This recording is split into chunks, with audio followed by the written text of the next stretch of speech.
ஒரு மாலை பொழுதில் கற்பனை உலகத்தில் மூழ்கிய குன்றம் என்ற கிராமத்தில் மங்களா, சரவணன் மற்றும் ரேவதி என்ற 3 சிறு குழந்தைகள் வாழ்ந்து வந்தனர். ஒரு நாள் மூவரும் பள்ளி முடிந்து வீடு திரும்பும் வழியில் ஒரு புதையலான பனித்துளி பாறையை கண்டுபிடித்தார்கள். இந்த பாறையில் ஒரு ரகசியம் இருக்கிறதா என்று யோசிக்கிறேன். வாங்க இதை ஆய்வு செய்வோம் என்றார். என்ன புதையல் இருக்குமோ என்றார் கண்ணில் மின்னல் காட்டியபடி. பாறையை தொட்டவுடன் அதிலிருந்து மாயமான ஒளி ஒன்று பறந்து வந்தது. ஒளி, நான் மாயா. இந்த பாறையை தொடும் ஒவ்வொருவருக்கும் 3 ஆசைகள் நிறைவேற்றப்படும். நான் முதலில் சொல்வேன், நம் கிராமம் எப்போதும் பூப்பந்து போல் இருக்க வேண்டும் என்று மங்களா சொன்னாள். தொலைவில் கிராமம் மெல்லிய மலர்களால் நிறைந்தது.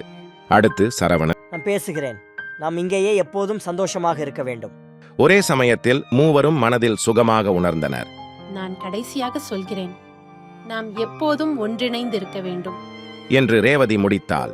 அந்த வார்த்தைகளுடன் ஒளி மறைந்தது. மூவரும் தங்களது ஆசைகள் நிறைவேறியதை மகிழ்ச்சியுடன் அனுபவித்தனர். இதுவரை நாங்கள் கண்டதிலேயே மிகச்சிறந்த நாள் இது என்றார் மங்களா. ஆமாம், நம் ஆசைகள் நமக்கு நல்ல வாழ்க்கையை அளிக்கின்றன. நாம் எப்பொழுதும் ஒன்றிணைந்து இருக்கும்போது எதையும் சாதிக்க முடியும் என்று சரவணனும் ரேவதியும் சொன்னார்கள். அந்த நாள் முதல் மங்களா, சரவணன் மற்றும் ரேவதி அனைவரும் பிரியாமல் தங்கள் கிராமத்தில் மகிழ்ச்சியுடன் வாழ்ந்து வந்தனர். விளக்கம்: கற்பனை மற்றும் நம்பிக்கையுடன் நல்ல வாழ்க்கையை வாழலாம்.